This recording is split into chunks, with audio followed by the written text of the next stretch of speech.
Hello guys, welcome to MST academy. நம்ம இந்த வீடியோவில் என்ன பார்க்க போகிறோம் அப்படின்னு பார்த்தீங்கன்னா, 6th தமிழ் புக்கில் இயல் 4 தான் பார்க்க போகிறோம். ஸோ ஆல்ரெடி 3 இயலுக்கு வந்து வீடியோஸ் அப்லோட் பண்ணியிருக்கோம். ஸோ அதை போய் மறக்காமல் பாருங்கள். ஸோ இன்னைக்கு வந்து இப்போ என்ன பார்க்க போகிறோம் அப்படின்னு பார்த்தீங்கன்னா, இயல் 4 வந்து பார்க்கலாம்.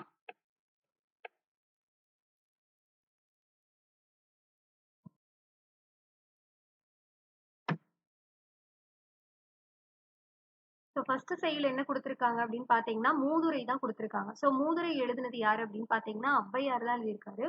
ஸோ மூதுரை எழுதுனது யாரு அப்படின்னா ஔவையார். ஸோ இதுல என்ன கொடுத்திருப்பாங்க அப்படின்னா, மன்னனும் மாசற கற்றோனும் சீர்தூக்கின் மன்னனின் கற்றோன் சிறப்புடையன் மன்னனுக்கு தன் தேசம் அல்லால் சிறப்பில்லை கற்றோருக்கு சென்ற இடமெல்லாம் சிறப்பு அப்படின்னு சொல்லியிருப்பாங்க. அதாவது மன்னனையும் மாசற கற்றோனையும் சீர்தூக்கி பார்த்தோம் அப்படின்னா, அந்த மன்னனை விட கற்றோன் தான் சிறப்புடையவனா இருப்பான். மாசற கற்றோன் தான் சிறப்புடையவனா இருப்பான். மன்னனுக்கு தன் தேசத்துல மட்டும்தான் சிறப்பு. ஆனால் கற்றோருக்கு வந்து சென்ற இடமெல்லாம் சிறப்பு அப்படின்ற மாதிரி ஔவையார் வந்து மூதுரையில சொல்லியிருக்காங்க. ஸோ மாசற அப்படின்னா என்ன அர்த்தம்னா குற்றம் இல்லாமல் அப்படின்னு அர்த்தம். மாசற அப்படின்னா குற்றம் இல்லாமல், சீர்தூக்கின் அப்படின்னா ஒப்பிட்டு ஆராய்ந்தால் அப்படின்னு சொல்லுவோம். தேசம் அப்படின்னா நாடு அப்படின்னு சொல்றோம். ஸோ இந்நூலோட ஆசிரியர் யார் அப்படின்னு பார்த்தீங்கன்னா ஔவையார் தான். ஸோ ஔவையார் எழுதின நூல்கள் என்னென்னலாம் இருக்குன்னா, ஆத்திச்சூடி, கொன்றை வேந்தன், நல்வழி. இதெல்லாமே பார்த்தீங்கன்னா ஔவையார் எழுதிய நூல்கள். ஆத்திச்சூடி, கொன்றை வேந்தன், நல்வழி இது மூணுமே வந்து ஔவையார் இயற்றிய நூல்கள். ஸோ இப்போ நம்ம பார்க்கறது பார்த்தீங்கன்னா மூதுரை. ஸோ மூதுரை அப்படின்ற சொல்லுக்கு வந்து மூத்தோர் கூறும் அறிவுரை என்று பொருள் அப்படின்னு சொல்றாங்க. மூதுரைனா மூத்தோர் கூறும் அறிவுரை. சிறந்த அறிவுரைகளை கூறுவதால் இந்நூல் வந்து மூதுரை என பெயர் பெற்றது அப்படின்னு சொல்றோம். ஸோ மூதுரையில மொத்தம் இந்த நூல்ல வந்து மொத்தம் எத்தனை பாடல்கள் இருக்கு அப்படின்னா 31 பாடல்கள் இருக்கு அப்படின்னு சொல்றாங்க. ஸோ மூதுரை அப்படின்னா மூத்தோர் கூறும் அறிவுரை. ஸோ மொத்தம் 31 பாடல்கள் இருக்கு. ஸோ அடுத்த புக் பேக் பார்த்தீங்கன்னா, மாணவர்கள் நூல்களை மாசற கற்க வேண்டும் அப்படின்னு சொல்றாங்க. இதுக்கு பார்த்தீங்கன்னா ஈனா தான் ஆன்சர். இடமெல்லாம் அப்படின்னா இடம் பிளஸ் எல்லாம் அப்படின்னு சொல்லுவோம். இதுக்கு பார்த்தீங்கன்னா ஆவண்ணா தான் ஆன்சர். மாசற அப்படின்னா மாசு பிளஸ் அற அப்படின்னு சொல்லுவோம். ஸோ இதுக்கு பார்த்தீங்கன்னா ஆவண்ணா தான் ஆன்சர். குற்றம் பிளஸ் இல்லாதவர் குற்றம் இல்லாதவர் அப்படின்னு சொல்லுவோம். ஸோ இதுக்கு வந்து ஆனா தான் வந்து ஆன்சர். சிறப்பு பிளஸ் உடையார் சிறப்புடையார் அப்படின்னு சொல்லுவோம். இதுக்கு வந்து பார்த்தீங்கன்னா ஆவண்ணா தான் ஆன்சர். ஸோ அதுக்கு அடுத்த செயல் என்ன கொடுத்திருக்காங்கன்னா, துன்பம் வெல்லும் கல்வி அப்படின்னு கொடுத்திருக்காங்க. துன்பம் வெல்லும் கல்வி எழுதினது யார் அப்படின்னா, பட்டுக்கோட்டை கல்யாண சுந்தரம் தான் எழுதியிருக்காரு. ஸோ இதுல வந்து என்ன கொடுத்திருப்பாங்க அப்படின்னு பார்த்தீங்கன்னா, ஏட்டில் படித்ததோடு இருந்து விடாதே நீ ஏன் படித்தோம் என்பதை மறந்து விடாதே அப்படின்ற பாடல் எழுதினது யாருன்னா பட்டுக்கோட்டை கல்யாண சுந்தரம். துன்பம் வெல்லும் கல்வி அப்படின்ற தலைப்பு எழுதியிருக்காரு. ஸோ இந்த பொருள் பார்த்தீங்கன்னா தூற்றும் படி அப்படின்னா இகழும் படி அப்படின்னு சொல்றோம். தூற்றும் படினா இகழும் படி. மூத்தோர் அப்படின்னா பெரியோர் அப்படின்னு சொல்லுவோம். மேதைகள் அப்படின்னா அறிஞர்கள் அப்படின்னு சொல்றோம். மாற்றார் அப்படின்னா மற்றவர். நெறினா வழி அப்படின்னு சொல்றோம். நெறினா வழி. வற்றாமல் அப்படின்னா குறையாமல் அப்படின்னு அர்த்தம். ஸோ பட்டுக்கோட்டை கல்யாண சுந்தரம் பத்தி பார்த்தோம் அப்படின்னா, எளிய தமிழ்ல சமூக சீர்திருத்த கருத்துக்களை வலியுறுத்தி பாடியிருக்காரு அப்படின்னு சொல்றாங்க. எளிய தமிழ்ல சமூக சீர்திருத்த கருத்துக்களை வலியுறுத்தி பாடியவர். திரையிசை பாடல்கள்ல வந்து உழைப்பாளர்களோட உயர்வை போற்றியவர் அப்படின்னு சொல்றாங்க. மக்கள் கவிஞர். ஸோ மக்கள் கவிஞர்னாலே யார் தான் அப்படின்னா பட்டுக்கோட்டை கல்யாண சுந்தரம் தான். இவரோட சிறப்பு பெயர் மக்கள் கவிஞர் அப்படின்னு சொல்லுவோம். ஸோ மாணவர் பிறர் தூற்றும்படி நடக்கக்கூடாது அப்படின்னு சொல்றாங்க. நாம் மூத்தோர் சொல்படி நடக்க வேண்டும் அப்படின்னு சொல்லுவாங்க. கைப்பொருள் அப்படின்னா கை பிளஸ் பொருள் அப்படின்னு தான் சொல்லுவோம். ஸோ ஈனா தான் ஆன்சர். மானம் பிளஸ் இல்லா மானம் இல்லா அப்படின்னு சொல்லுவோம். ஸோ மானம் இல்லா அப்படின்னா இதுக்கு வந்து ஆவணா தான் ஆன்சர். ஸோ அதுக்கப்புறம் பார்த்தீங்கன்னா உரைநடை கொடுத்திருக்காங்க. கல்வி கண் திறந்தவர் அப்படின்னு சொல்லிட்டு காமராஜர் பத்தி ஒரு உரைநடை கொடுத்திருப்பாங்க. ஸோ இது நிகழ்வு 1ல வந்து என்ன கொடுத்திருப்பாங்க அப்படின்னா, ஊர்தோறும் பள்ளிக்கூடங்களை திறக்க வேண்டும்னு முடிவுக்கு வந்தாரு அப்படின்ற மாதிரி வந்திருக்கும். ஸோ நிகழ்வு 2ல வந்து பார்த்தீங்க அப்படின்னா, ஸோ அதே மாதிரி ஒரு பள்ளி விழா ஒன்றுல பங்கேற்க போனப்ப வந்து, ஆம் ஸோ நாடு முழுவதும் படிப்பறிவு இருந்தால்தான் நாடு முன்னேற்றம் அடையும். எனவே நாடு முழுக்க 50,000 பள்ளிகளை திறக்க முடிவு பண்ணியிருக்கோம். ஸோ குழந்தைகள் வந்து எவ்வளவு தூரம் நீங்க நடந்து போவீங்க பள்ளிக்கூடத்துக்கு. அதனால நீண்ட தூரம் நடந்தால் களைச்சு போயிடுவீங்க. ஸோ அப்புறம் எப்படி படிக்க முடியும்? அதனால 1 மைல் தூரத்துல ஆரம்ப பள்ளியும், 3 மைல் தூரத்தில் நடுநிலை பள்ளியும், 5 மைல் தூரத்தில் உயர்நிலை பள்ளியும் இருக்கணும்னு திட்டம் அப்படின்ற மாதிரி அவர் பேசியிருப்பாரு. ஸோ ஒரு பள்ளியில. ஸோ நிகழ்வு 3 என்ன குடுத்திருப்பாங்க அப்படின்னா, அவர் வந்து குழந்தைகளுக்கு மதிய உணவு திட்டம் கொண்டு வந்திருப்பாரு. அத பத்தி குடுத்திருப்பாங்க. அடுத்து நிகழ்வு 4 பார்த்தீங்க அப்படின்னா, ஸோ ஒரு காட்டாறு போகும் பரமக்குடி பக்கம் பார்த்தீங்கன்னா, தரைப்பாலத்தை பார்த்தவுடன் வந்த கல்வி அதிகாரியிடம் அவர் பேசியிருப்பாரு. அந்த பக்கத்துல வந்து ஒரு காட்டாறு போகும். அதனால வந்து குழந்தைகளால அந்த பக்கம் பள்ளிக்கூடம் போ முடியாது. ஸோ அதுக்காக வந்து என்ன பண்ணியிருப்பார் அப்படின்னா, இந்த பக்கம் ஒரு பள்ளிக்கூடம் கட்டுங்க அப்படின்னு சொன்னப்ப, ஸோ அதாவது 3 மைல் தூரத்துக்கு வந்து கல்வித்துறை விதியின்படி 3 மைல் தூரத்துக்குள் பள்ளிக்கூடம் இருந்தால் வேறு பள்ளிக்கூடத்துக்கு வந்து அனுமதி கிடையாது அப்படின்னு சொன்னப்ப, இந்த காட்டாற்றை வந்து காரணம் காட்டி இந்த பக்கம் ஒரு பள்ளிக்கூடம் வேணும்னு கேளுங்க. நான் ஏற்பாடு பண்றேன் அப்படின்ற மாரி சொல்லியிருப்பாரு. ஸோ இதுல வந்து பாத்தீங்கன்னா, ஆடு மேய்க்கும் சிறுவர்களையும் பள்ளிக்கூடம் செல்ல வழி செய்தவர், குழந்தைகள் பள்ளி செல்வதற்காக நீண்ட தூரம் நடக்கக்கூடாது என எண்ணியவர், பள்ளிக்கு படிக்க வரும் மாணவர்களுக்கு ஒருவேளை உணவாவது வழங்க வேண்டும் என நினைத்தவர், கல்வித்துறை விதிகளை மாணவர்களின் நலனுக்காக மாற்றி அவர்கள் வாழும் இடங்களிலே பள்ளிக்கூடங்களை திறக்கச் செய்தவர். இவர்தான் யாரு அப்படின்னா, கல்வி கண் திறந்தவர் என தந்தை பெரியாரால் மனதார பாராட்டப்பட்ட காமராஜர் அப்படின்னு சொல்றாங்க. சோ கல்வி கண் திறந்தவர் அப்படின்னு காமராஜரை சொன்னது யாரு அப்படின்னா தந்தை பெரியார் தான். சோ அதே மாதிரி இவர் பாத்தீங்கன்னா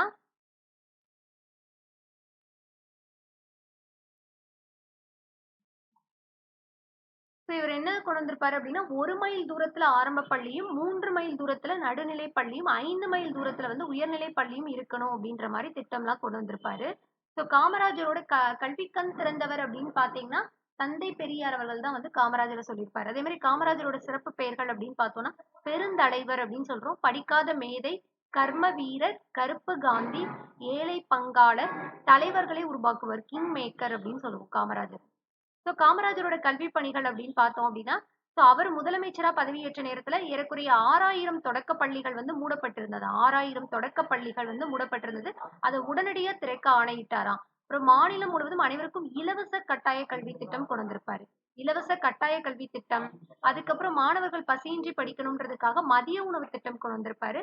பள்ளிகள்ல வந்து ஏற்றத்தாழ்வின்றி குழந்தைகள் வந்து கல்வி கற்க சீருடை திட்டத்தை அறிமுகம் செய்தது வந்து காமராஜர் தான். அதே மாதிரி பள்ளிகளின் வசதிகளை பெருக்க வந்து பள்ளி சீரமைப்பு மாநாடுகள்லாம் வந்து அடிக்கடி நடத்துவாரு.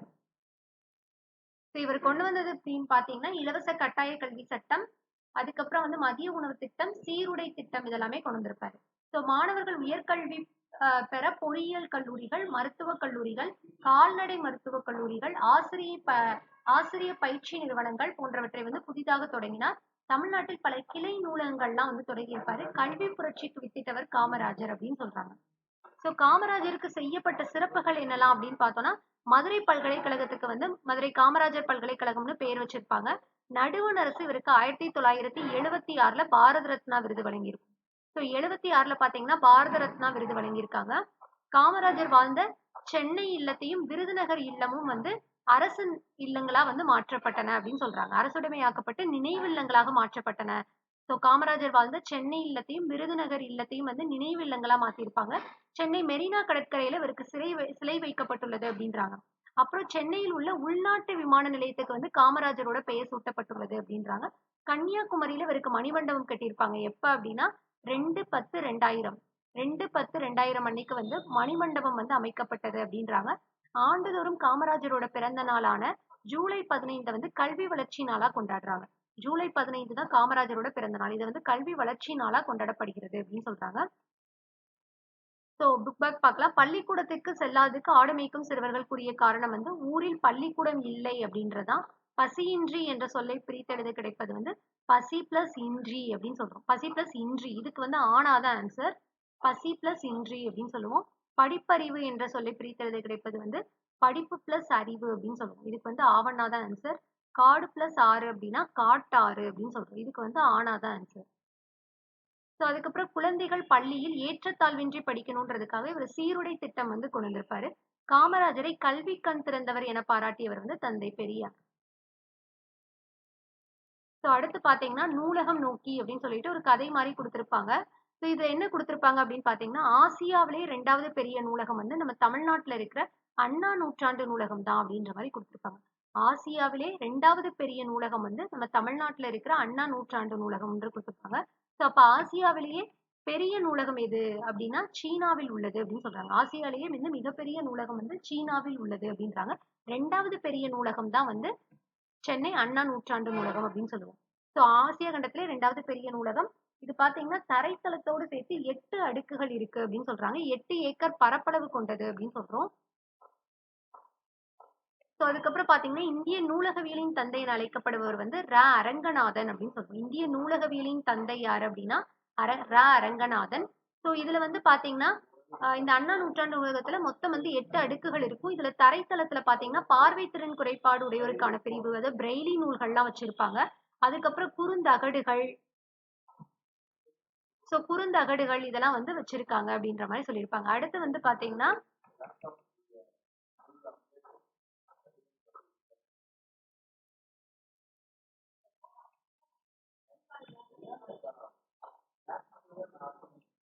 முதல் தளம் வந்து என்ன இருக்கும் அப்படின்னு பார்த்தீங்கன்னா, குழந்தைகளுக்காக சிறப்பாக உருவாக்கப்பட்ட பகுதி அப்படின்னு சொல்றாங்க. ஸோ தரைத்தளத்துல வந்து பார்வை திறன் குறைபாடுடையவர்களுக்கான பிரெய்லி நூல்கள், குறுந்தகடுகள் இதெல்லாம் வச்சிருக்காங்க. முதல் தளத்துல பார்த்தோம்னா, குழந்தைகளுக்கான சிறப்பு பிரிவு இருக்கும். ஸோ இதுல பார்த்தீங்கன்னா, 20,000க்கும் மேற்பட்ட பல்லூட குறுந்தகடுகள், அப்புறம் வந்து பிற நாடுகள்ல இருந்து திரட்டப்பட்ட 50,000க்கும் மேற்பட்ட நூல்கள் எல்லாமே இருக்கு அப்படின்ற மாரி சொல்லியிருப்பாங்க. ஸோ அதுக்கப்புறம் பார்த்தீங்கன்னா, அப்படியே 7வது தளத்துக்கு வந்தோம் அப்படின்னா, அரசு கீழ்திசை சுவடிகள் நூலகம் உள்ளது. இங்கு பழமையான ஓலைச்சுவடிகள்லாம் சேகரித்து பாதுகாத்து வைக்கப்படுகிறது அப்படின்றாங்க. அரசு கீழ்திசை சுவடிகள் நூலகம் எங்க இருக்கு அப்படின்னு பார்த்தீங்கன்னா, இந்த அண்ணா அண்ணா நூற்றாண்டு நூலகத்தோட 7ஆம் தளத்துல தான் இருக்கு. ஸோ அது போக இந்த தளத்துல வந்து வரலாறு, புவியியல், சுற்றுலா போன்ற நூல்களும் உள்ளன அப்படின்றாங்க. அனைத்து வகை போட்டித் தேர்வுகளுக்கு தேவையான நூல்கள்லாம் அந்த தளத்துல இருக்கும். மின் நூலகமும் உள்ளது. லைப்ரரி இருக்கு. அதுக்கப்புறம் வந்து மின் நூல்களும், மின் இதழ்களும் உள்ளன அப்படின்னு சொல்லி குடுத்திருப்பாங்க. அதுக்கப்புறம் பார்த்தீங்கன்னா, அண்ணா நூற்றாண்டு நூலகத்தோட 8 தளங்களுமே குடுத்திருப்பாங்க. தரைத்தளத்துல வந்து பார்த்தீங்கன்னா, சொந்த நூல் படிப்பகமும், பிரெய்லி நூல்களும் இருக்கும். முதல் தளத்துல வந்து குழந்தைகள் பிரிவு, பருவ இதழ்கள். 2வது தளத்துல தான் வந்து தமிழ் நூல்கள் எல்லாமே இருக்கும். 3ஆம் தளம் வந்து பார்த்தீங்கன்னா, கணினி அறிவியல், தத்துவம், அரசியல். இது 3மே இருக்கும். கணினி அறிவியல், தத்துவம், அரசியல். 4ஆம் தளம் வந்து பொருளியல், சட்டம், வணிகவியல், கல்வி. 4 அதனால 4 சம்பந்தப்பட்ட பிரிவுகள் இருக்கும். பொருளியல், சட்டம், வணிகவியல், கல்வி அப்படின்னு சொல்றோம். 5ஆம் தளம் பார்த்தீங்கன்னா, கணிதம், அறிவியல், மருத்துவம் இது 3 இருக்கும். ஸோ 6ஆம் தளம் பார்த்தீங்கன்னா, பொறியியல், வேளாண்மை, திரைப்படக்கலை அப்படின்னு சொல்றாங்க. பொறியியல், வேளாண்மை, திரைப்படக்கலை. 7ஆம் தளம் தான் நம்ம ஆல்ரெடி பார்த்தது. வரலாறு, சுற்றுலா, அரசு கீழ்திசை சுவடிகள் நூலகம் இதெல்லாமே இருக்கு. 8ஆம் தளம் பார்த்தீங்கன்னா, கல்வி தொலைக்காட்சி, அப்புறம் நூலகத்தோட அலுவலக பிரிவும் வந்து 8ஆம் தளத்துல தான் இருக்கும் அப்படின்ற மாதிரி குடுத்திருக்காங்க. ஸோ அடுத்து நூலகத்தில் படித்து உயர்நிலை அடைந்தவர்கள் வந்து யாரெல்லாம் அப்படின்னு பார்த்தோம்னா, அறிஞர் அண்ணா, அம்பேத்கர், அண்ணல் அம்பேத்கர், ஜவஹர்லால் நேரு, காரல் மார்க்ஸ் இந்த 4 பேருமே வந்து நூலகத்தில் படித்து உயர்நிலை அடைந்தவர்கள் அப்படின்னு சொல்றோம். அறிஞர் அண்ணா, அண்ணல் அம்பேத்கர், ஜவஹர்லால் நேரு, காரல் மார்க்ஸ் இந்த 4 பேருமே. ஸோ சிறந்த நூலகர்களுக்கு வந்து டாக்டர் அரங்கநாதன் விருது வந்து வழங்கப்படுகிறது அப்படின்னு சொல்றாங்க. சிறந்த நூலகர்களுக்கு வந்து ஒவ்வொரு வருஷமும் பார்த்தீங்கன்னா, டாக்டர் அரங்கநாதன் விருது வந்து வழங்கப்பட்டு வருகிறது. ஸோ அதுக்கப்புறம் இலக்கணம் பார்க்கலாம். இணை எழுத்துக்கள் வந்து குடுத்திருக்காங்க. ஸோ இது வந்து பார்த்தீங்கன்னா, சில எழுத்துக்களுக்கு இடையே ஒலிக்கும் முயற்சி, பிறக்கும் இடம் ஆகியவற்றிற்கிடையே வந்து ஒற்றுமை உண்டு. ஸோ அந்த ஒற்றுமை உள்ள எழுத்துக்கள் தான் இணை எழுத்துக்கள்னு சொல்றாங்க. அதாவது ஒலிக்கும் முயற்சி, பிறக்கும் இடம் ஆகியவற்றை பொறுத்து ஒற்றுமை உண்டு சில எழுத்துக்களுக்கு. அந்த ஒற்றுமை உள்ள எழுத்துக்கள தான் இணை எழுத்துக்கள் அப்படின்னு சொல்றோம். ஸோ இப்ப எதெல்லாம் இணை எழுத்துக்களா வரும் அப்படின்னா, 6 வல்லின மெய் எழுத்துக்களுமே, 6 மெல்லின மெய் எழுத்துக்களும் இணை எழுத்துக்கள் ஆகும் அப்படின்னு சொல்றோம். ஸோ பெரும்பாலும் வந்து சொற்கள்ல மெல்லின மெய்யெழுத்தை அடுத்து பெரும்பாலும் அதற்கு இனமாகிய வல்லின எழுத்து வரும் அப்படின்னு சொல்றாங்க. மெல்லின எழுத்துக்கு அடுத்து வந்து வல்லின எழுத்து இணை எழுத்தா வரும். இப்ப இங்கு அப்படின்னா கா வந்து என்னன்னா இங்குன்றது மெல்லினம், கான்றது வந்து வல்லினம், இஞ்சுன்றது மெல்லின எழுத்து, ச அப்படின்றது வந்து பாத்தீங்கன்னா வல்லின எழுத்து. ஸோ திங்கள், மஞ்சள், மண்டபம், சந்தனம், அன்பு, அம்பு, தென்றல் இதெல்லாம் பாத்தீங்கன்னா மெல்லின மெய்யெழுத்துக்கு அடுத்து வல்லின மெய்யெழுத்து வந்து இணை எழுத்தா வந்திருக்கு. ஸோ அதே இடையினை எழுத்து ஆறும் இது எல்லாமே ஒரே இனமாகும் அப்படின்னு சொல்றோம். ஸோ இடையின எழுத்துக்கள் எல்லாமே ஒரே இனமாகும் அப்படின்னு சொல்றாங்க. ஸோ அதே மாதிரி பாத்தீங்கன்னா உயிர் எழுத்துக்கள்ல குறில் எழுத்துக்களுக்கு நெடில் எழுத்தும், நெடில் எழுத்துக்களுக்கு குறில் எழுத்தும் கூட இணை எழுத்துக்களா வரும் அப்படின்ற மாதிரி கொடுத்திருப்பாங்க. ஸோ மெய்யெழுத்துக்கள் போலவே உயிர் எழுத்துக்கள்லயும் பாத்தீங்கன்னா இணை எழுத்து இருக்கு. ஸோ குறிலுக்கு நெடிலும், நெடிலுக்கு குறிலும் வந்து இணை எழுத்துக்கள் ஆகும் அப்படின்ற மாதிரி கொடுத்திருக்காங்க. ஸோ அப்ப இப்ப பாத்தீங்கன்னா ஆக்கு வந்து ஆன்றது இணை எழுத்து, ஈக்கு ஈ, ஊக்கு ஊ, ஏக்கு ஏ. அதுவே வந்து பாத்தீங்கன்னா ஓக்கு ஓ இருக்கு. ஐக்கும் அவுக்கும் என்ன இணை எழுத்தா வரும் பாத்தீங்கன்னா, ஐக்கு ஈன்றது இணை எழுத்தாவும், அவுக்கு வந்து ஊன்றது வந்து இணை எழுத்தாவும் வரும். ஸோ அதான் குடுத்திருப்பாங்க. ஐ என்பதுக்கு வந்து ஈ என்பது இணை எழுத்தாகும். என்பதற்கு ஊ என்பது இணை எழுத்தாகும் சொல்றாங்க. சொல்லில் உயிரெழுத்துக்கள் வந்து சேர்ந்து வருவதில்லை. அளபடையில் மட்டும் நெடிலை தொடர்ந்து அதுக்கு இனமாகிய குறில் எழுத்துக்கள் சேர்ந்து வரும். ஸோ பொதுவா பார்த்தோம் அப்படின்னா உயிரெழுத்துக்கள் எப்பவுமே சேர்ந்து வராது. அளபடையில மட்டும்தான் நெடில் எழுத்தை தொடர்ந்து அதுக்கு இனமாகிய குறில் எழுத்து வந்து சேர்ந்து வரும் அப்படின்னு சொல்றோம். ஸோ ஆயுத எழுத்துக்கு மட்டும் இணை எழுத்து இல்லை அப்படின்னு சொல்றாங்க. ஸோ எதுக்கு வந்து தமிழ் எழுத்துக்கள்ல எதுக்கு இணை எழுத்து இல்லை அப்படின்னா ஆயுத எழுத்துக்கு மட்டும் தமிழ் எழுத்துக்கள்ல பார்த்தோம்னா இணை எழுத்து இல்லை. ஸோ இதுல வந்து மெல்லினத்திற்கான இணை எழுத்து இடம்பெறாத சொல் அப்படின்னு பார்த்தோம்னா மஞ்சள், வந்தான், தம்பி இதுல எல்லாம் பாத்தீங்கன்னா ஸோ அதாவது மெல்லின எழுத்துக்கு அடுத்து பாத்தீங்கன்னா அதுக்கு இனமான வல்லின எழுத்து வந்திருக்கு. ஸோ கண்ணில் அப்படின்றதுலதான் வந்து வரல. தவறான சொல்லை வட்டமிடுக அப்படின்னா வென்றான். இந்த இதுல வந்து வென்றான்னு பாத்தீங்கன்னா இந்த ரா வரணும், ரா வந்து மாத்தி வந்திருக்கு. ஸோ அடுத்து வந்து பாத்தீங்கன்னா யாதானும் நாடாமல் ஊராமல் எண்ணொருவன் சாந்துணையும் கல்லாதவாறு. இது வந்து பாத்தீங்கன்னா திருக்குறள். ஆக்சுவலா யாதானும் நாடாமல் ஊராமல் எண்ணொருவன் சாந்துணையும் கல்லாதவாறு அப்படின்றது வந்து நம்ம திருக்குறள்னு சொல்லுவோம். திருக்குறள்ல வரும். ஆற்றம் கற்றார் அறிவுடையார் அஃதுடையார் நாற்றிசையும் செல்லாத நாடு இல்லை அந்நாடு வேற்று நாடு ஆகா தமவேயாம் ஆயினால் ஆற்றுணா வேண்டுவது இல்லை அப்படின்றது பாத்தீங்கன்னா பழமொழி 400. ஸோ பழமொழி 400 வந்து பழமொழி 400 எழுதுனது வந்து முன்றுரை அறையினார் அப்படின்னு சொல்லி முன்றுரை அறையினார் தான் எழுதியிருப்பாரு. ஸோ இதுல பாத்தீங்க அப்படின்னா ஒவ்வொரு பாடல்லையுமே வந்து பாத்தீங்கன்னா ஒவ்வொரு பழமொழி வந்து இடம்பெற்றிருக்கும். பழமொழி 400ல பாத்தீங்கன்னா மொத்தம் 400 பாடல்கள் இருக்கும். ஸோ ஒவ்வொரு பாடல்லையும் பாத்தீங்கன்னா கடைசியில வந்து பாத்தீங்கன்னா ஒரு பழமொழி வந்து இடம்பெற்றிருக்கும் அப்படின்னு சொல்லுவாங்க. ஸோ ஆற்றும் கற்றார் அறிவுடையார் அஃதுடையார் அப்படின்னு வந்தாலும் ஆற்றுனா வேண்டுவது இல்லைன்னு வந்தாலும் அது வந்து என்னன்னா பழமொழி 400 அப்படின்னு சொல்றாங்க.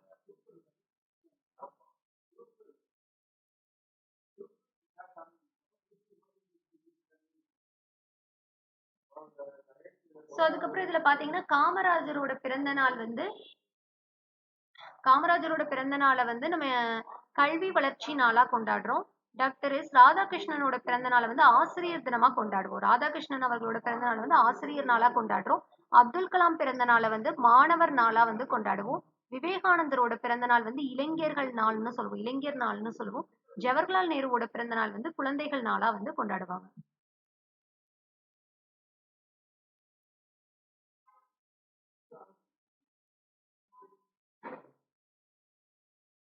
ஸோ அடுத்து பாத்தீங்கன்னா கலைச்சொல் பார்க்கலாம். எஜுகேஷன் அப்படின்னா கல்வி அப்படின்னு சொல்றோம். எஜுகேஷன்னா கல்வி. பிரைமரி ஸ்கூல் அப்படின்னா தொடக்கப்பள்ளி அப்படின்னு சொல்லுவோம். ஹையர் செகண்டரி ஸ்கூல் அப்படின்னா மேல்நிலை பள்ளி அப்படின்னு சொல்றோம். லைப்ரரி அப்படின்னா நூலகம் அப்படின்னு சொல்றோம். லைப்ரரினா நூலகம். எஸ்கலேட்டர் அப்படின்னா மின் படிக்கட்டு அப்படின்னு சொல்றோம். லிப்ட்னா மின் தூக்கி. எஸ்கலேட்டர்னா மின் படிக்கட்டு, அதுவே லிப்ட்னா மின் தூக்கி அப்படின்னு சொல்லுவோம். இமெயில் அப்படின்னா மின் அஞ்சல். காம்பேக்ட் டிஸ்க் சிடி அப்படின்னா குறுந்தகடு அப்படின்னு சொல்றோம். இ லைப்ரரி அப்படின்னா மின் நூலகம் அப்படின்னு சொல்லுவோம். இ புக் அப்படின்னா மின் நூல் அப்படின்னு சொல்லுவோம். இ மேகசின் அப்படின்னா மின் இதழ்கள் அப்படின்னு சொல்லுவோம். ஸோ இதோட பாத்தீங்க அப்படின்னா 6th தமிழ் புக்ல இயல் 4 வந்து கம்ப்ளீட் ஆயிடுச்சு. ஸோ இயல் 5 வந்து பாத்தீங்கன்னா நம்ம நெக்ஸ்ட் வீடியோல பார்க்கலாம். ஸோ நம்ம சேனலை மறக்காம சப்ஸ்கிரைப் பண்ணிக்கோங்க. இந்த வீடியோ உங்களுக்கு பிடிச்சிருந்துச்சுன்னா மறக்காம லைக் பண்ணுங்க. தேங்க்யூ.